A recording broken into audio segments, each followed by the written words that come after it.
दोस्तों, कैसे हैं आप सब। Shri Radhe Radhe. CA foundation business economics के अंदर चैप्टर सेकंड हमारा चल रहा है। पिछली जो हमारी वीडियो थी उसके अंदर हमने कंप्लीट किया है प्राइस इलास्टिसिटी ऑफ डिमांड। तो अगर आपने वो वीडियो नहीं देखी है तो जो उसका लिंक है वो डिस्क्रिप्शन में है, पहले आप जाके उसको देखें। उसके बाद आज हम कवर करेंगे income elasticity of demand and cross elasticity of demand. Now what is income elasticity of demand? The income elasticity of demand is the percentage change in quantity demanded divided by the percentage change in income। जो income elasticity of demand है हमारी, वो हमें बताता है जो percentage change आ रहा है हमारा क्वांटिटी डिमांडेड में, और डिवाइड करेंगे जितना परसेंटेज चेंज हमारी इनकम में आया है, तो हमारी इनकम इलास्टिसिटी ऑफ डिमांड निकल आएगी। अब जो हमारी पिछली वीडियो अगर आपने नहीं देखी होगी तो आपको नहीं पता चलेगा इलास्टिसिटी का मतलब क्या होता है और इन इलास्टिसिटी का मतलब होता क्या है। फिर भी बता देती हूँ अगर नहीं देखी है तो। इलास्टिसिटी का मतलब होता है प्राइस के चेंज होने से डिमांड में चेंजमेंट आता है। प्राइस बढ़ेगा, डिमांड घटेगी, प्राइस कम होगा, डिमांड ज़्यादा होगी। उसी तरीके से इलास्टिसिटी ऑफ डिमांड का मतलब क्या होता है, प्राइस के बढ़ने से डिमांड में कोई चेंज नहीं आता है, डिमांड बढ़ती है प्राइस के बढ़ने से। ठीक है, तो इनकम इलास्टिसिटी क्या होती है?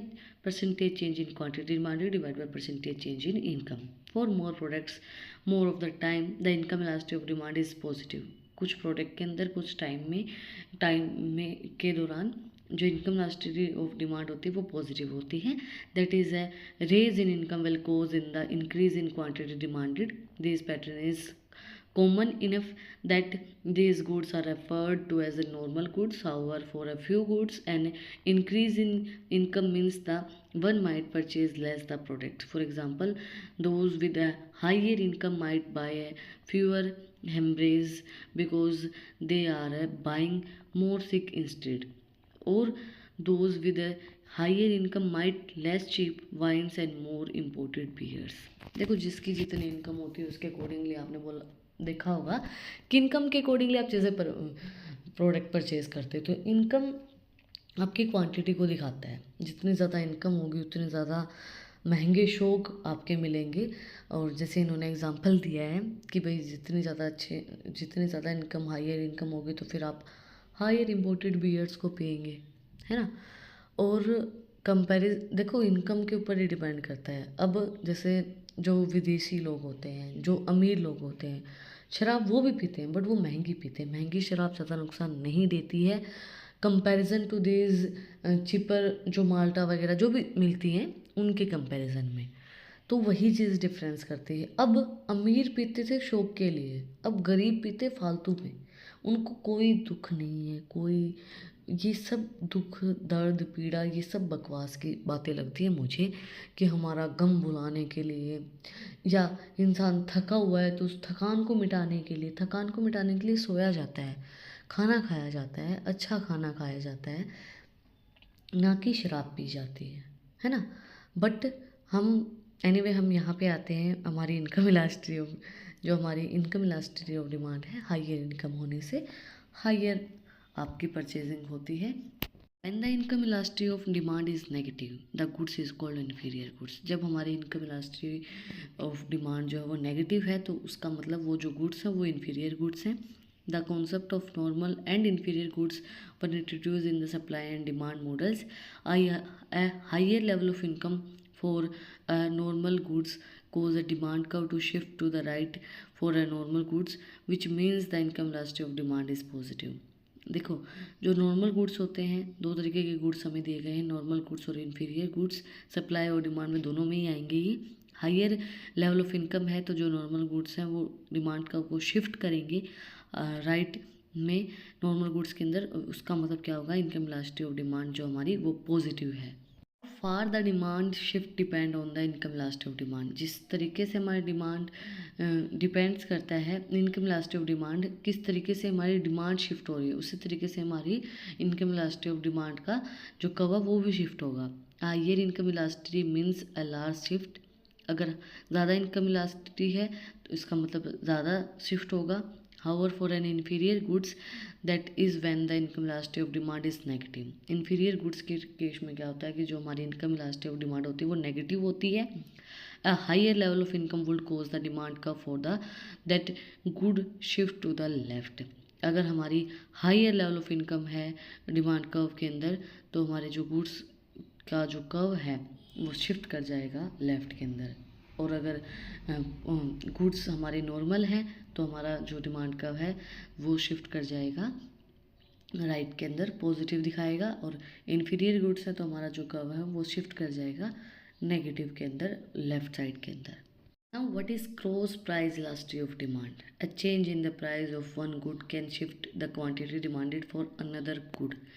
एक गुड्स के प्राइस में चेंज होने से किसी दूसरे गुड्स की क्वांटिटी डिमांडेड के अंदर फ़र्क आना।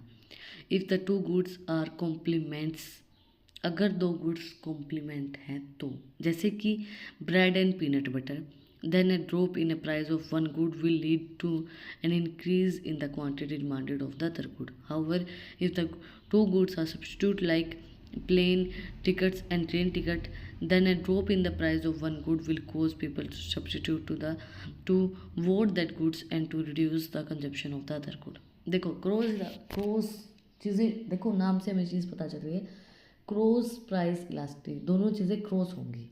जैसे कि दो कॉम्प्लीमेंट गुड्स हैं जैसे ब्रेड और पीनट बटर, तो अगर एक का प्राइस हम ड्रॉप करते हैं तो इंक्रीज करेगा quantity demanded of other goods, तो दूसरे गुड्स की क्वांटिटी डिमांडेड हम बढ़ा देते हैं। जैसे कि हमने एक का प्राइस घटा दिया, ड्रॉप कर दिया है, जैसे हमने ब्रेड का प्राइस कम कर दिया तो हम ही सोचते ज़्यादा पीनट बटर ले लेते हैं, है ना, इसका प्राइस कम हमें मिला है, तो वो कॉम्प्लीमेंट गुड्स हैं। अब सब्स्टिट्यूट गुड्स हैं, सब्स्टिट्यूट गुड का मतलब क्या है कि इसकी बजाय हम ये यूज़ कर सकते हैं, जैसे कि ट्रेन की टिकट और प्लेन की टिकट। अब हमें ये पता चला कि प्लेन की टिकट बहुत महंगी हो गई है, तो हम ये सोचते हैं ट्रेन में चले जाएंगे, ट्रेन की टिकट ले लेते हैं, तो वो चीज़ डिफ़र करती है cross price elasticity of demand को। Cheaper plane tickets leads to unfavour train tickets and vice versa. जैसे मैंने आपको बताया कि चीपर अगर प्लेन की टिकट होंगी तो फिर ट्रेन की टिकट में चले जाएंगे, उसी तरीके से वाइस वर्सा अगर ट्रेन की ज़्यादा होंगी तो फिर प्लेन में चले जाएंगे। The cross price elasticity of demand puts some meat on bones of these ideas. The term cross price refers to the idea that the price of the one good is affecting the quantity demanded of the different goods. Especially the cross price elasticity of demand is the percentage change in the quantity of good A that is demanded as a result of percentage change in the price of goods B as follows. देखो जैसे ये cross में हमें चीज़ें बता रहा है, cross price बता रहा है कि एक गुड्स के प्राइस के बढ़ने से दूसरे गुड्स के प्राइस की क्वांटिटी डिमांडेड में इफेक्ट पड़ेगा, क्रॉसली काम करेंगे। जैसे सब्स्टिट्यूट में तो क्या हो गया कि भाई हम दूसरा ही ले लेंगे, सब्स्टिट्यूट है तो। लेकिन अगर हमारे पास ये है कि भाई कॉम्प्लीमेंट गुड्स हैं तो फिर हम एक का अगर प्राइस बढ़ता है दूसरा ही सोचते हैं कि ये ले लेते हैं, ये ज़्यादा ले लेते हैं, अब हमें सस्ता पड़ रहा है, प्राइस कम हो गया तो ये भी ले लेते हैं। Cross price elasticity of demand को हम किस तरीके से कैलकुलेट करेंगे? Percentage change in quantity demanded of goods a divide by change in price of goods b. Cross price elasticity of demand हम किस तरीके से कैलकुलेट करेंगे? परसेंटेज चेंज हमारा क्वांटिटी डिमांडेड जो गुड्स ए में है डिवाइड करेंगे percentage change in price of goods b से।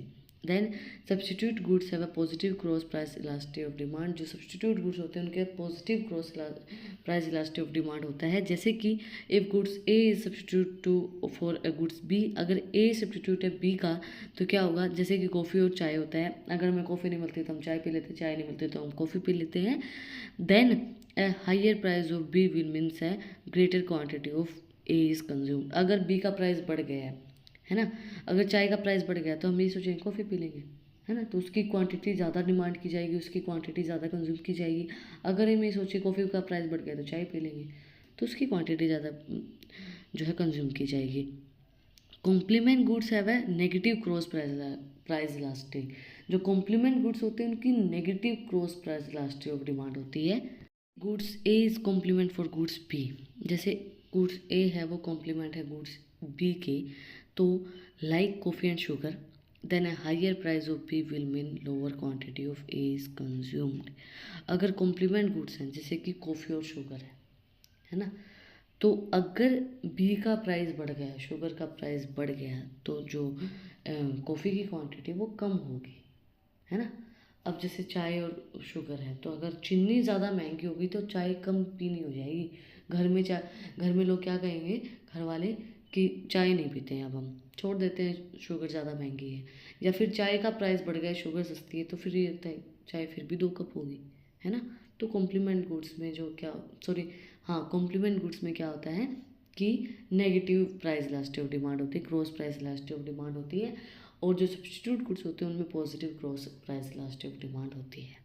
इट फॉर टुडे, आज हमने कंप्लीट किया income elastic of demand and cross price elastic of demand. अगर आपको कुछ भी डाउट है, कुछ भी पूछना है, तो कमेंट में आप मुझसे पूछ सकते हैं, और अगर यहाँ पे नहीं पूछना है तो इंस्टाग्राम पे आप लोग मुझे डीएम करके पूछ सकते हैं, और अच्छी अच्छी रील्स भी वहाँ पे आपको देखने को मिलेंगी, तो उसका लिंक भी डिस्क्रिप्शन में है।